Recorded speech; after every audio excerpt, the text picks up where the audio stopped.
Today's podcast is brought to you by Audible.com. Get a free audiobook download at www.audibletrial.com/comedy podcast network. Over 100,000 titles to choose from for your iPhone, Android, Kindle, or MP3 player.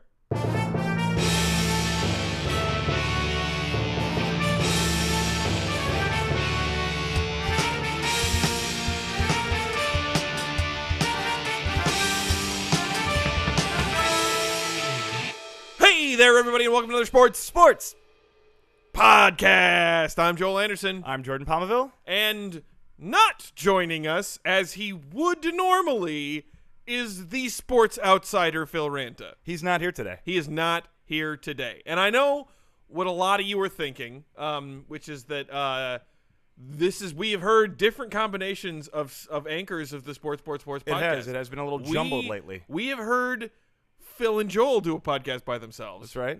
We have heard Phil and Jordan do a podcast by themselves. That's right. That's what we've done. We have never heard Joel and Jordan do a podcast by ourselves. That's true. And you know why I'm excited about this? What's that? Because I know in the intro we did, it's the sports podcast because Phil isn't here. But really, when it's just you and me, we're the sports podcast. Yeah. Because there's extra sports here. It's nothing but sports now. We don't have a sports outsider throwing in inane cultural references or asking questions that we already know the answer to that insults our listenership. Absolutely. We don't have to wait around. No, we don't for Phil Ranta to catch up. We don't have to dumb it down. Oh, right.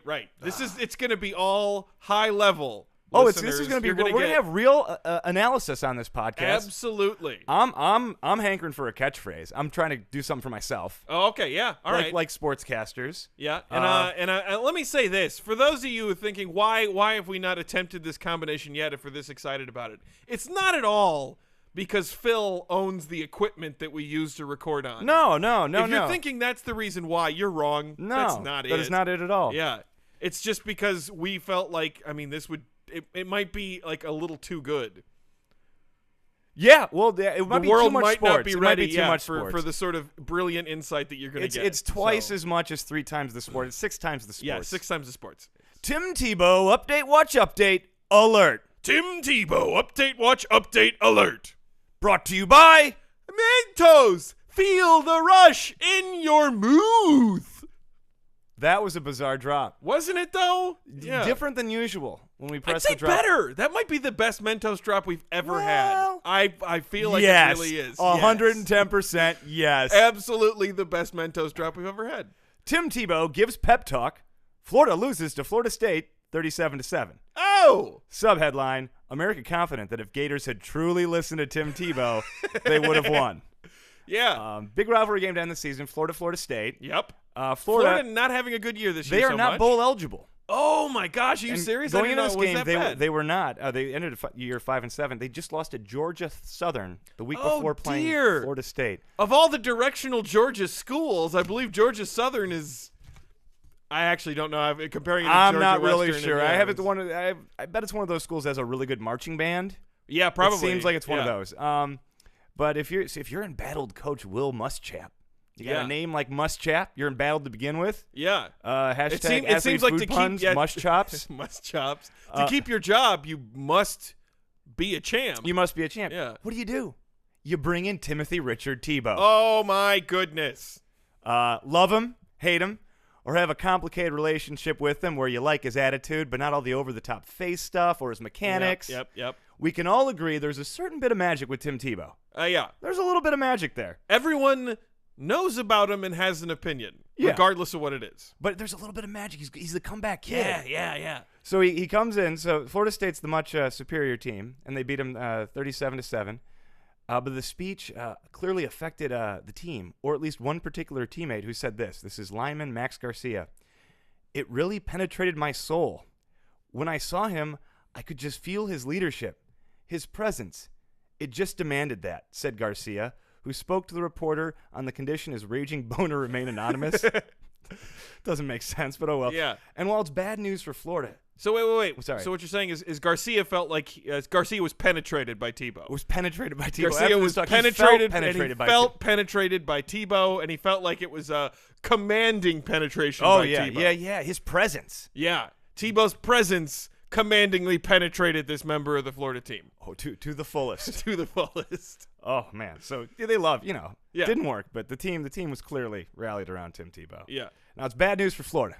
5-7, not going to bowl game. Oh dear. It's all good news for Tim Tebow, Joel. You know why that? Because all 3 TV networks are interested in hiring Tim Tebow. 3.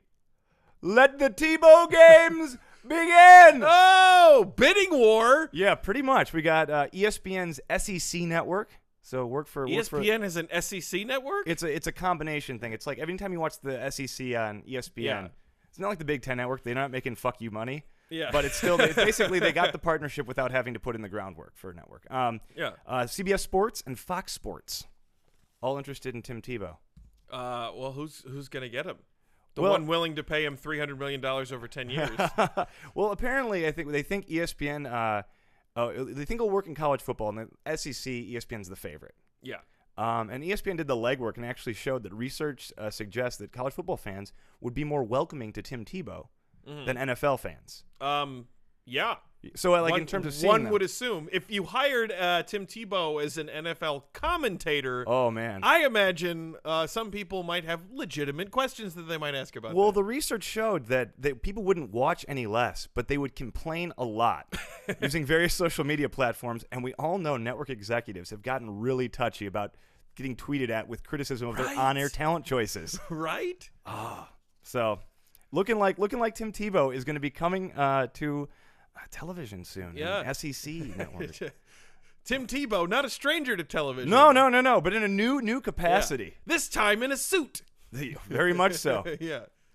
Tim Tebow, update, watch, update, alert. Tim Tebow, update, watch, update, alert. Brought to you by Mentos. Feel the rush in your mouth.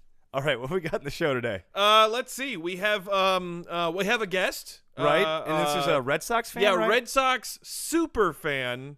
Oh, probably we're trying to talk about the World Series. Paddy McAaron is his name. Paddy McAaron. Paddy McAaron, Red Sox super That's fan. odd. And going to talk to us, about the World Series championships and some of the baseball hot stove stuff. Oh, right. going Yeah, on. Boston's very involved. A lot going on there. Absolutely. We're going to do a weird sport, even without Phil. Even without Phil, we're still going to do a weird sport. So if it completely tanks as a segment, it will be completely my fault. I'll call that right now. Right. It's still America's favorite segment. It will be. I don't think one bad Weird Sports will collapse the whole thing. Yeah. Weird sports is basically like playing Uno Stacco. I know, right? And which is not a weird sport. That's a strange activity. Yeah. I also imagine I'm going to get reamed out by Phil for this next week. Oh, well. But I'm going to do it anyway. We'll just see. Yeah. We're also going to do we'll do conference championship game previews for college football. Very exciting. And big weekend coming up or happening right now as you're listening to this. As you're listening to this podcast, you might be watching some football games. Or you might be listening on Monday, like Sports Podcast superfan Zach Evans. Oh, right, yeah. Who was very upset that we took a hiatus for Thanksgiving. Oh, my goodness. Personally, let me know that he was very upset about it.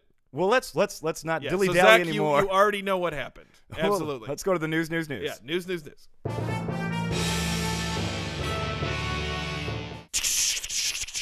It's the news on the Sports Podcast with Jordan, Joel, and that's it. News. Mike Tomlin steps on the field during play. What? Subheadline, coaches may not step on the field during play. Yeah. It was Thanksgiving Day. Baltimore beat the Steelers 22-20. I was in a turkey coma when this happened. Were you really in the turkey coma? Yeah, that was the late game, right? That was a late game. Oh. Who watches that game? Apparently the refs in the NFL. Oh. Woo! Yeah, so he was on the field during a kickoff return. Jacoby Jones running it back for the Ravens, and he wanders onto the actual field. He stepped off the white. Yeah, for like one step. I saw the replay of it, and it seemed like he was like hugging the white real close, and he put like half a foot over it when he was like trying to step out of the way. Yeah. But he was rather obviously trying to interfere with play, whether he crossed it or not. Which is really bad. You can't have that. Super bad. I don't know. I've never seen that before. I've never seen it interfere with the play. Like, of course, I thought of the famous Woody Hayes punching a Clemson player after getting an interception. That was after the play was whistled dead. Absolutely. It did not happen during the play. Woody Hayes saw no issue with punching an opposing player, but waited until after the play was whistled dead. He would never get involved with the integrity of the game. Absolutely. He's a law and order man. So, Yeah. so Mike Tomlin, he's been fined $100,000 by the NFL, and they're considering taking away draft picks from him. Yeah. Do you think that's appropriate? I do, because here's the thing. Having watched it again, I'm like, he clearly meant to do that. It's like normally you just be like, oh, well, obviously Mike Tomlin kind of like wandered into the vicinity, and it's like, no, you see where he's standing and you see the way he reacted and everything, and you're like, holy shit, he actually, honest to God, freaking did that, and it cost Baltimore a touchdown. I was going to say, more than whether there was intent or not, if you affect the play, yeah, I think there has to be serious repercussions, whether he meant it or not, even if it was and unintentional. I think $100,000 in picks will probably be, I mean, picks is the big one. That was like, I'm like, you can't just find him money, because most coaches will be like, $100,000 for a win? This is the second largest fine for a coach ever. However, it's tied with 4 other $100,000 fines. What was the first largest? The most is Bill Belichick, $500,000 for the very well-known Spygate, and the somewhat lesser-known satanic rituals. He was fined $500,000. What Spygate? Belichick. I'm sorry, I was thinking Bill Cowher for some reason. No, Bill Belichick. Yeah. Spygate. No, yeah. I'm there. I remember. Satanic rituals make a little more sense now? Yeah, okay. Absolutely. Not Bill Cowher. No. They fined him for the satanic rituals? Is that a little bit? I think. Yeah. I think part of the fine. Because meanwhile, he's they've catapulted him to success. They really you know you think they would have at least fined him a few picks for, but it is New England. Yeah, right. Satanic rituals. Yeah. yeah. Yeah. Salem. Yeah. All right. Where's Phil? No, we got this. Okay.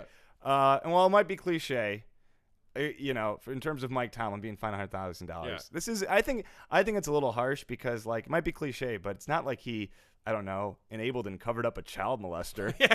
Like that'd be really fucked up if he did something like that. Ooh. Yeah, right? Well, what's the fine for that in football? Oh, it's nothing. That's right. It wound up being nothing. So, yeah.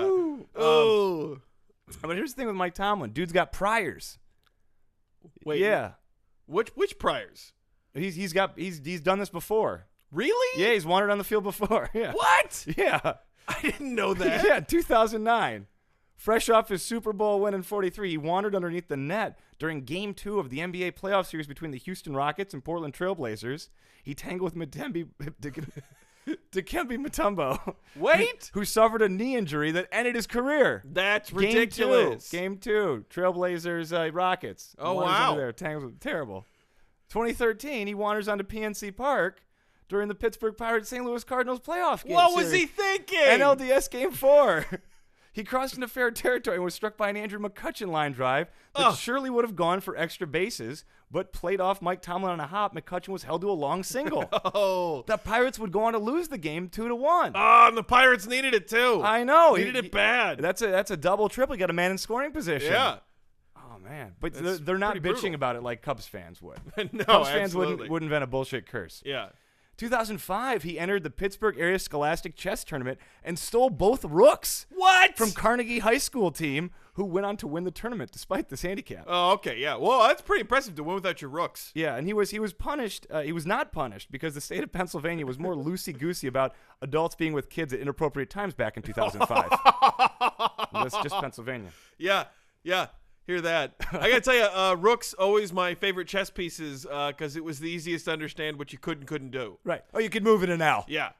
Most, those are the knights. Rook is straight line. Rooks were straightforward or side to side. They're the Big Ten. Yeah. The Big Ten. Absolutely, Piece. yeah. None of this fruity diagonal stuff. None of this hopping over people. None of these you can only attack to the side. That No. sounds like Forward, Pac-12 backward, stuff. left, right. Simple, straightforward, 3 yards and a cloud of pawns. Hey, I got a serious sports question for you, Joel. Go for it. Joel Anderson. Mike Tomlin has won a Super Bowl, but the Steelers are 5-7 this year. Is he the real deal? Yeah. Steelers have won 2 Super Bowls under Tomlin. Oh, no, He was just assistant the one. coach Yeah. for the other one. Is he the real deal? Yeah, he's the real deal. I buy it. Cam Newton has superstitions, just like you and me. What? Yeah. Well, his are probably better because he's won 9 straight games. He has. The Panthers are 9-3. Potentially 10 straight games by the time Zach Evans is listening to this. So he has a strange superstition. He opens up about it in this Charlotte Observer article. Ooh. He says, Charlotte Observer's always getting the scoop. Well, you just wait. It gets better. I just depend on Wrigley's Winterfresh chewing gum to get me through the adverse times in the game, he said, according to the Charlotte Observer.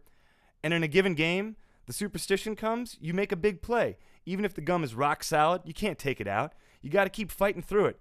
You may put another piece of gum in, but that's the playmaking gum. But if you're sucking, of course, you got to toss the gum. Wow. Yeah.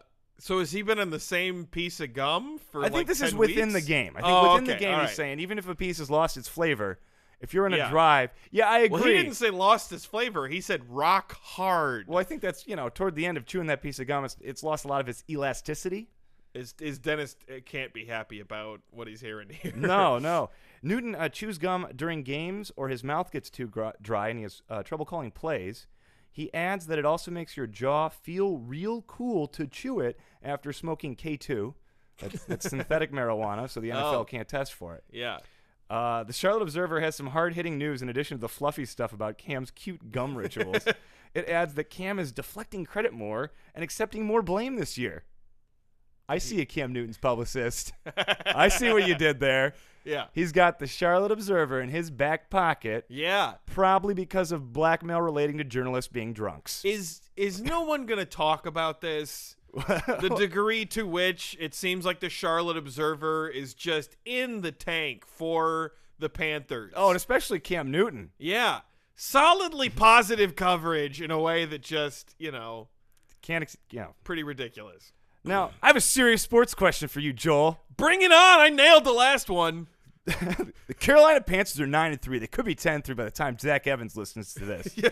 And they're tied for first in the NFC South with the Saints. Yeah. The question is, are they the real deal? I'm going to go with yes. Really? I mean, the Saints in their most recent / if you're Zach Evans' second most recent game, lost to Seattle by like a lot. Yeah, no, they got beaten up bad by Seattle on Monday. Well, it was at Seattle. Yeah, but only scored 7 points too. And you can't be that thrilled about New Orleans' defense. I think, and Carolina beating impressive teams. Nobody cares about this, but real deal, Jordan. All right, real deal. NBA game in Mexico between San Antonio Spurs and Minnesota Timberwolves postponed due to smoke-filled arena. Subheadline, the Pacers got that beat. All right, so we start with the Spurs were set to play the Minnesota Timberwolves in Mexico City. Yeah. And an electrical short to the generator in the building caused the arena to be filled with smoke. What? Yeah. So smoke billows into the arena and the corridors and everything. And the NBA and everyone, they evacuate the teams and everything. So they don't play the game. They have to evacuate because they determined that the Mexico City altitude makes it a dangerous game for the Timberwolves and their San Antonio counterparts to play because the smoke is not, I guess, dissipating as quickly as it would or something with... Is it at a high altitude? Higher altitude, maybe it's harder to take them to... I don't know. This is what the article says. Thinner air, so... Thinner air, maybe that's smoke? worse for smoke. I don't honestly... I'm trying to think about the physics of this, and it's not making a ton of sense. All right. Well, anyway, so they have it kind of tough. But the game is just postponed. But the Indiana Pacers... They had a flight from Salt Lake to San Antonio. It was diverted in Houston due to weather, and the Pacers had to be bused to San Antonio from Houston. Yeah. And so what follows is an oral history of their treacherous journey, taken in chronological order from the Twitter accounts of Mark Boyle, that's the Pacers play-by-play man, and David Brenner, the director of media relations. All right. Joel will be playing the role of Mark Boyle, and reading for David Brenner will be Jordan Pomaville. I know how to slate. All right, here we go. Fog in San Antonio forced Pacers to land in Houston. Busing to SA and bus with 8 of travel party breaks down. I miss 17 hours to Asia. Weather in San Antonio has forced us to land in Houston. 3-hour bus ride to SA, which puts us in the hotel around 7 a.m. Love the association. 6:47 a.m. Bus just broke down in the middle of nowhere on the way to San Antonio. Good times. And we are stopped on the side of I-10 with a Whataburger at the next exit. Curses foiled again. May push bus to Whataburger. Desperate times. So now we find a Whataburger and it's closed for construction? This day is getting better and better. Made it to Whataburger and greeted by this. Now know how Griswold's felt. Sorry, Moose says park is closed. There was a Twitter picture with this, a closed for construction sign. View from bus. Defroster not working. Really? What next? Hopefully not a vehicle in front of us. A picture reveals a completely fogged bus windshield. I would say our chances of crashing are at least 50-50. Last night's game ended at 9:12 p.m. MDT. It is now 9:17 a.m. CDT. We're still on the bus. Not exactly Lewis and Clark, but still. Good news. Defroster working. Bad news. To clear windshield. Temperature in bus now 178 degrees. Finally made it. Good night. Or good morning. Whatever. Scene. Yeah. There was a lot of snark from the play-by-play guy. It was, right? I embellished like a touch, but still, he ended with whatever. Mark Boyle, I didn't know they had a 14-year-old millennial as their play-by-play guy. Serious sports question. Go for it, Jordan. The Pacers took the Miami Heat to 6 games in the NBA playoffs, and they're currently 17-2. Are the Pacers the real deal? No idea. Don't follow the NBA, Jordan. Joining us now is Paddy McAaron, who's a Boston Red Sox super fan. Yeah, great to be here, Jordan. It's great to meet you, Paddy. Yeah. I parked my car outside. Is that going to be okay? It's going to be. You can park your car anywhere you'd like. Parking anywhere? Well, just not in the yard, as this is an apartment No, not in the yard. I totally get that. All right. Thrilled to be here, Jordan. Thrilled to be talking about the Sox. Your 2013 World Champions. They are. They're clearly the best team in baseball this past year. Absolutely. Go Sox! And you got to be feeling good because they've had a bit of a renaissance. I mean, they've won 3 championships. 3 titles in 10 years. Growing up, I never thought I would have seen something like this, but here I am today, the 3-time title winners in the last 10 years. And I got to be honest, Jordan, life's been pretty rough for me lately. I'm unemployed, and I have been for a while. I'm sorry to hear that, Paddy. Made a couple of really lousy choices in terms of investments. Yeah, I don't have happens. a lot of money going for me right now. I'm sorry. No money, actually. So I'm going to be honest with you. The Sox winning it again. I mean, I know it's the 3rd time in 10 years, but this one especially has meant a lot to me. Well, that's great to hear. I mean, and there's so many great players, and this Absolutely. such a more I likable do want to say team. one thing, though. What? There's one thing I almost as much as I love the Sox. Yeah. I hate the fucking Yankees. Well, yes, I know. I motherfucking hate the fucking motherfucking Yankees. Those fucking cocksuckers. It was almost better to watch them miss the playoffs this last year, Jordan, than it was to watch the Red Sox win the World Series. Oh, you cannot be. It can't be that bad. It's close. It's close, Your team Jordan. won the championship, Paddy. Yeah. It's a little bit better. A little bit better. All right, well, but this is a more likable team than a couple years ago when the Sox didn't make the playoffs. Yeah. You got the dysfunctional. No more fried chicken and beer, am I right? No more of that. It's No more Bobby Valentine, am I right? No more Bobby Valentine. No more blowing a 7.5 game lead in 17 games, am I right? Yeah, you're right, absolutely. And they've done a lot with some homegrown talent and some well-executed trades. Absolutely. And what would be your favorite player on the team? Oh, God, that's so hard. I got to tell you, I love the beards, you know? Well, yeah, they're all wearing love the beards, dirt, though. Love all of them. And I'm going to go crazy here because you know who? Big Papi.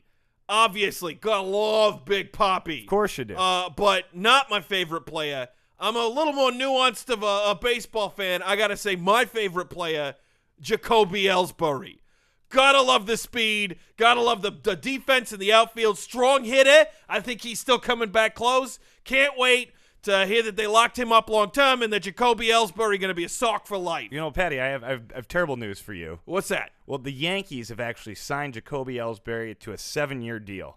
So what? The New York Yankees just signed Jacoby Ellsbury to a 7-year deal. This was just completed. Jacoby Ellsbury's going to be a Yankee? He's going to be a Yankee. This is hot stove news, you know. AL East, Yankees are going to be competitors again next year.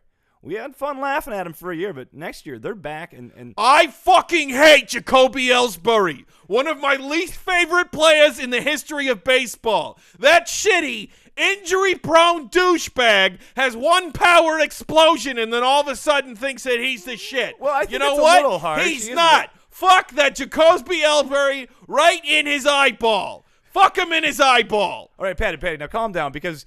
No, I fucking hate Jacoby Ellsbury. I want everybody to know. Jacoby Ellsbury, Oh, I will say he is a little injury prone. I think that's a completely legitimate criticism. Totally legitimate. He's got a glass shoulder, that guy does. But this is not the first time. We've had you on the show before back in 2006. Oh. Yeah. Oh, man, I don't completely remember that. Yeah, no, we actually have tape of that now. I'm going to play it right now. This conversation sounds a little familiar.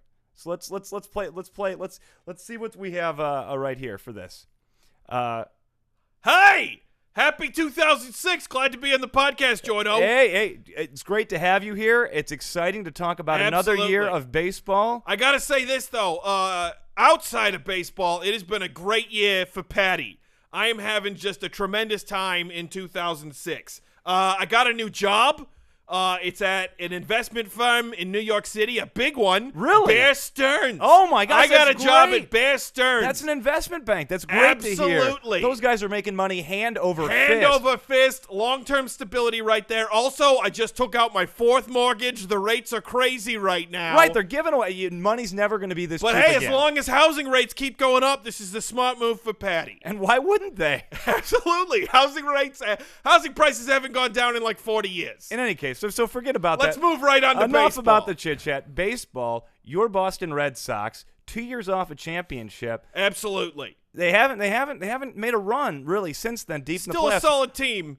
First series title in 86 years. You got to be happy about that. No complaints over here. Right, but what are we looking at for next season? Well, I do have to say this. Listen, as much as I love all of the players in the Red Sox, I love all of them. I love you. I love Manny. I love Big Papi. God, I love Big Papi. But my favorite player in the Red Sox, Johnny Damon, the caveman himself. Love Johnny Damon. Great defense, on-base percentage through the roof, solid player. Well, you say that, but maybe you haven't been following the news as much, but Johnny Damon actually just signed with the Yankees.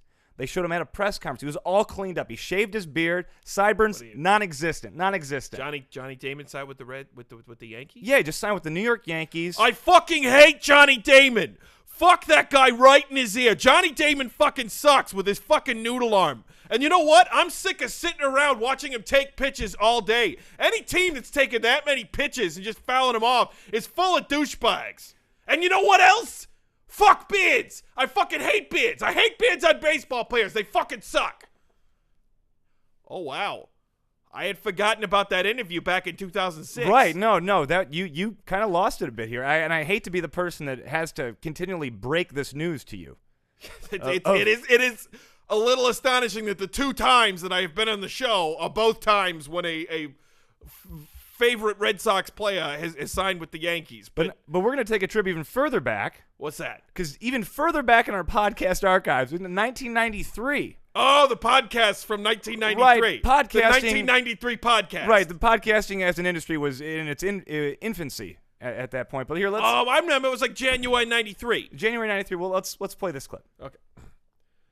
Yeah, that's why I think Nirvana one of the best bands ever. Whoa! What?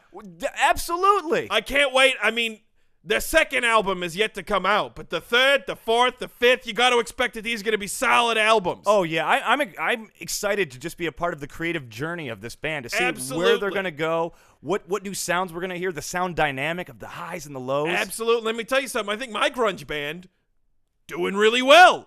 I'm really excited about it. Yeah? I just bought a case of flannel shirts. Oh, perfect. Which are never going out of style. Very versatile, but we're not here to talk about music. We are here to talk about baseball. Go Sox! Right, now you're going to win the World Series next year. It's coming soon. I feel it soon. Long-suffering Sox fan you are. Absolutely. I know you're following them. They've been, a little iffy, not as good since let's say like the mid to late 80s. Hear what you're saying, Jordan, but I got to get this out here. What? My favorite Red Sox player, Wade Boggs. Love Wade Boggs. One of the best third basemen of all time. This generation's Ted Williams. No better Red Sox. You haven't heard about this. Heard about what? I have not had a chance to open the newspaper yet this morning. One of my primary sources of news in this day and age. Wade Boggs, he signed with the Yankees. What? Yeah, shaved his mustache, totally clean cut. Wade Boggs is a the Yankee? Yeah, just signed a big I time. fucking hate Wade Boggs. Fuck that guy right in his nostril. I hate Wade Boggs. I fucking hate that shitty Wade Boggs. He always goes the other way. All right? I am through through with this guy, all right? And you know what else? The Yankees haven't had a winning season in 4 years, and that's the way it's going to stay. The era of Yankee domination is over. Over. You hear me? They're not coming back. And the Red Sox? Soon. It's coming soon. So you see, Yeah. back in 1993, we've been through this. We've been through this dance several times, Paddy. I am hearing what you're saying, and I feel a little bad about it. Also, some of your projections in the past did not pan out. You are particularly my job at Bear Stearns and my investments in the real estate market were poorly timed. But it's great to see Also, the flannel Yankees, shirts. Yeah, I am still Great to wearing see the them. I flannel- have little other choice than to The do Yankees would go on to win 4 championships in 6 years, right? I think. that. Yep, they would. I remember that distinctly. It was a very dark time for me. Right. Well, thank you for having thanks for having you on today, Paddy. Good to be in the show again. Apparently. Beep. I need 50 Beep, cc's beep, of playoffs. beep, Stat. Beep, We're beep, going to beep, need. beep, Oh, we're losing beep, him. beep, We're losing beep, him. We're beep, losing him. Beep, beep. BCS Death Watch, brought to you by margarine. It's not butter. Oh, Jesus Christ. That was a different drop, right? Yeah. Also, I think the drop machine is jammed. I was hitting the button and it wasn't Oh, coming in. see, that would- Yeah. So we got conference title games now for these are teams that are playing for the right to get to the BCS bowls in the last year of the BCS. Yeah. So- And God, I mean, 5 words that bring me no shortage of joy. Well, 4 words in an acronym. Last years of the BCS. Yeah, right here. Oh, It's over. Oh. It's over after this. So Yeah. enjoy it while you can. I know, right? Conference championship. We got the ACC championship. That's Duke, ranked 20th overall, and Florida State. Duke is ranked. Duke is ranked. Duke football. Duke football. They're ranked, Ranked. 20 overall. Florida State, number 1. They're playing the ACC title game. Yep. Who had the ACC and pick the conference with the number 1 team? Not me. Not me either. Not me. Wisconsin basketball coach Bo Ryan is on the record saying he hopes both teams will set a better example for their basketball teams on how to play. Zing. Florida State is favored by 28. Wow. You'd think in a conference title game would not be that big a gap. Not be that big of a gap. But at the same time, that sounds perfectly reasonable. I have trouble thinking of Duke as anything other than just an abysmally poor football team. Yeah. I don't even know what a ranked 10-2 Duke this team year. looks like. They're Well, yeah. 10-2 this year. Where did that come from? Who was your pick in the ACC title game? Oh, boy. I guess I got to go with Florida State. I'm going to go Florida State also. All right, yeah. Big Ten. We got Ohio State, number 2, versus Michigan State, number 10. Bo Ryan is psyched for this game, calling it a model for Big Ten basketball. Absolutely. I have a bit of a rooting interest in You this do. one. You are a big Michigan State Big fan. Michigan State fan. Always have been. And I kind of, I mean, for most of the season, I came into the season not expecting a lot from Michigan State football. They've gotten progressively better. Well, the defense has been consistently one of the best in the country. It's the absolutely. offense that is gradually But the defense improved. was just as good last year, and it did not wind up Just as good? Yeah. Okay. I mean, it was really good both of these years. Yeah, but that said, this year the offense improved steadily over the course of the year. I think they got a real shot in this game. Yeah? Yeah. You going to pick them? Sure. All right. I'm going to take Ohio State. I think there is one team in the Big Ten that could beat Ohio State, and it's Michigan State. Yeah. And that defense, yeah, I think that's the thing is, like, I think Michigan State's defense is good enough that it will keep them in the game regardless.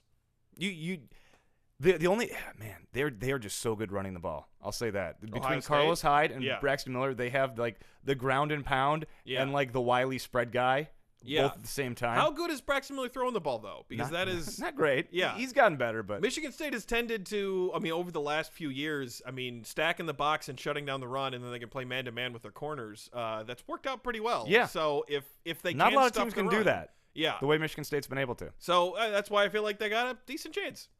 SEC championship, Auburn number 3 versus Mizzou number 5. The winner will, of course, take on Alabama in the national championship game. Right, exactly. I got to say, this kind of snuck up on me because until recently, I hadn't been paying that close attention. I had forgotten that Missouri was in the SEC now. Right, and doing well. Doing well in the SEC. I mean, there's actually a reason to believe that Missouri actually has a better claim to a better ranking than Auburn in terms of teams they've beaten. Sure thing. And here's the thing. I'm really another reason I think to vote or to root for Michigan State is because I think whoever wins this game should be in the national title game. It'll be sort of a tragedy if Ohio State winds up going and the SEC does not get a chance to extend their national title streak on the field. Right. Because Ohio State does not deserve. No, absolutely not. Well, the SEC has already rebranded their title game as the national championship. Yeah. And I think there's going to be 2 better football teams in that game than there will be in the national championship. That's likely possible. Yeah. Pac-12, we got Stanford versus Arizona State. That's the startups versus the fuck-ups. Yeah. See what I did there? All right, this is the only conference that awards home field advantage during the playoff game or the championship game because that makes the most sense. No other conference does it except the Pac-12. It's a brilliant idea. You get to sell out every damn time. Oh, because it's a home field for one of the 2 teams? Yeah, whoever has the better record gets the home field. Yeah. I love that model. I'm upset that other conferences, I know they want to have it at like a neutral venue. It's like, but then you don't always sell out. Yeah. With you, and I'm going to pick Stanford in this one. Okay. Because it's hard for me to imagine Arizona State is having a good football team. Right. I know I've been itching to say my whole life, Arizona State is hosting the Pac-12 title game. I've been itching to say that, and now I can. I would also. I don't take think you Stanford. have been, Jordan. Yeah. I'm going to take Auburn in the SEC. Oh, you're taking? Oh, we forgot to do that. Yeah. So, and I'll take Auburn too. Yeah. All right. Conference USA, Marshall versus Rice. Oh, saving the best for last. There is no line on this game. Is that because these teams are evenly matched? Or is there a lack of interest because the Conference USA Championship game is a shell of its arena football-esque former self? It used to be so much fun to watch. It's not as fun anymore. I am picking Rice. All right. Because it is my father's alma mater. Oh, see, I'm going with Marshall. And then last, some smash mouth MAC football. Bowling Green versus Northern Illinois. At 14, they're playing for a spot in a BCS game from a more deserving big conference team. Yeah. But Northern Illinois is undefeated, right? No, they're not. They have a loss now, I believe. I think they do. I'm still picking Northern Illinois. I'm picking them too. And the Mountain West, intermittently more entertaining than the Big 12. This is not one of those years. Utah State versus Fresno State. Fresno State number 23. Utah versus Fresno State? Utah State. Excuse me. Yeah. Oh, yeah, Utah now in the Pac-12. Right. They're one of the 12. Who do you like in this game? Utah State. I'm going with the Bulldogs of Fresno State. I have heard of Fresno State before, so I should probably do that. But you know what? I'm going out on a limb saying Utah State. All right. And this was BCS Death Watch, brought to you by Margarine. I guess we could do this. And now it's time for another weird sport. Weird sport. Oh, this sport is quite strange. All right, we've done the intro. Sport. What do you got for us today on a weird sport, Joel? Okay, for Usually our Phil's first domain. completely non-Phil weird sport, clog cobbing. Clog cobbing. Yes, to cob is a colloquial British term for to throw. Okay. Yeah. So that's a beautiful little colloquialism. Yep. So clog cobbing, the clog cobbing championship is held every Easter. Okay. At the Roebuck Inn in Whitewell Bottom, Rosendale, Lancashire. That's a great venue, but what is the sport? You throw clogs. Clogs like the shoe. Yep. Just throw a shoe. Yep. You put them between your legs and you heave it over your head backwards. Why would I put it between my legs? I'm sorry. It's because you're throwing it's like I'm just gonna show you real quick. I'm showing Jordan the video of clog cobbing. It's a guy in a bright orange suit throwing a shoe. He's in a tuxedo like in Dumb and Dumber. Yep. All right, and he just bent over and threw a shoe behind his back. The shoe. Doing another one. Clog cobbing. Yep, and that's pretty exciting. Yeah. All right, that's weird. You shouldn't throw shoes. That's pretty much all I got, though. I think we may have underestimated Phil's necessary portion of this segment. That brings to an end another weird sport. Oh my gosh, clog cobbing. It's so weird. It's so weird. Weird sports. For you, the listeners of Sports Podcast, Audible is offering a free audiobook download with a free 30-day trial to give you the opportunity to check out their service. I personally recommend a wonderful book called The Hunger Games by Suzanne Collins. Joel saw the movie. He said that it was okay. To download your free audiobook today, go to audibletrial.com/comedy podcast network. Again, that's audibletrial.com/comedy podcast network for your free audiobook. Citizens of Podcast Town, this brings to the close another sports podcast. Before we go, Joel and I will give you our podcast information. You can email us at sportspodcast@gmail.com. That's sportspodcast@gmail.com. You can tweet at us at sports3podcast. That's at sports3podcast. Yep. You can find us on Stitcher Radio. So by searching for the Sports Podcast, download the Stitcher app today. You can find us on YouTube at youtube.com/comedypodnet. That's youtube.com/comedypodnet. And you can go to our website and find all of our back episodes at comedypodcastnetwork.com. You can also go to our Facebook page by searching your little top bar, Sports Podcast. That all sounds correct. I believe that is all of the contact We information. got through that without Phil. That was probably the most impressive feat of the show today, was getting through that without Phil. Absolutely. Oh, crap. Listen, Jordan, you had a rental, right? Yeah. Yeah, you rented a car, and it had like a New York plate in it, right? Well, yeah. Yeah, Paddy McAaron is annihilating your rental. Oh, as we speak. gosh, I should have got the insurance on that. Yeah, you really should have. Oh, Jesus. Lights off.